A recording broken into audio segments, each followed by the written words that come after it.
JPSC के पूर्व अध्यक्ष लख्यांते से सीआईडी ने शुक्रवार को लगातार तीसरे दिन भी पूछताछ की। करीब 9 घंटे तक सवाल जवाब किया गया। इसके बाद देर शाम उन्हें घर जाने की इजाजत मिली। अब तक की जांच में सीआईडी को 14वीं सिविल सेवा पीटी परीक्षा में गड़बड़ी के कई सबूत मिले। ओएमआर शीट में गड़बड़ी के मामले में सुमन सौरभ की गिरफ्तारी और उसके द्वारा गलत तरीके से पीटी परीक्षा पास करने की बात स्वीकार होने के बाद परीक्षा में गड़बड़ी की पुष्टि खुद हो चुकी है। इधर इस्तीफा दे चुके आयोग के अध्यक्ष लख्यांते पूछताछ के दौरान चुप्पी साधे हैं।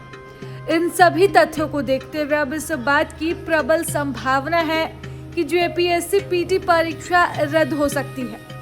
सीआईडी द्वारा नोटिस जारी किए जाने के बाद छात्र ओएमआर शीट की कार्बन कॉपी भेज रहे हैं। जांच के क्रम में बड़ी संख्या में गड़बड़ियां मिल रही हैं। अब ऐसे में यही उम्मीद है कि सीआईडी इस जांच में जब आगे बढ़ेगी तो इन गड़बड़ियों को देखते हुए छात्रों की जो मांग है उस मांग को पूरा किया जाएगा और पीटी परीक्षा को रद्द कर दिया जाएगा।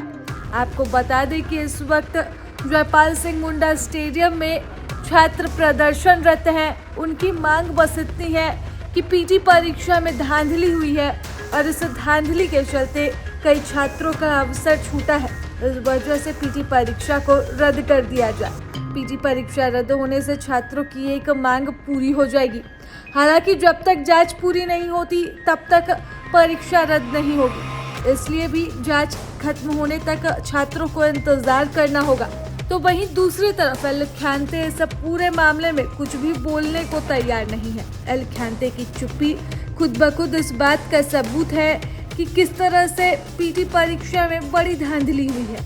खास तौर पर बात इस बात की भी उठ रही है कि किस तरह से टीडीपीएल कंपनी के पास ओएमआर शीट की कॉपी मौजूद थी। इस वजह से भी लगातार यहाँ पर शक की सुई गहरा रही है। आपको बता दें कि लख्यांते से ये तीसरे दिन की पूछताछ थी। तीसरे दिन की पूछताछ में भी लख्यांते ने अपनी चुप्पी साधी रखी। इस वजह से भी लगातार संशय गहरा रहा है।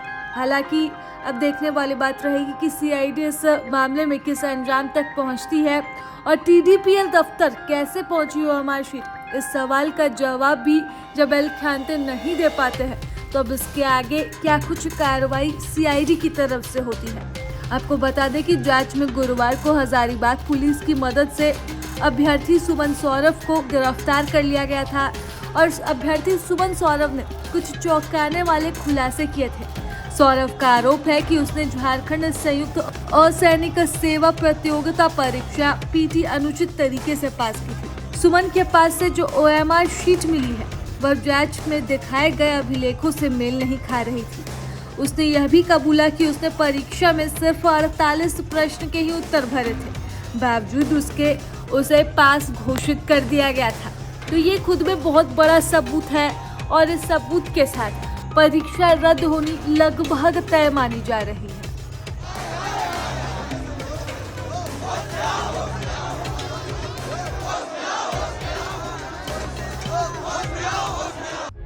प्रभातखबर.com, विश्वास वही, रफ्तार नहीं।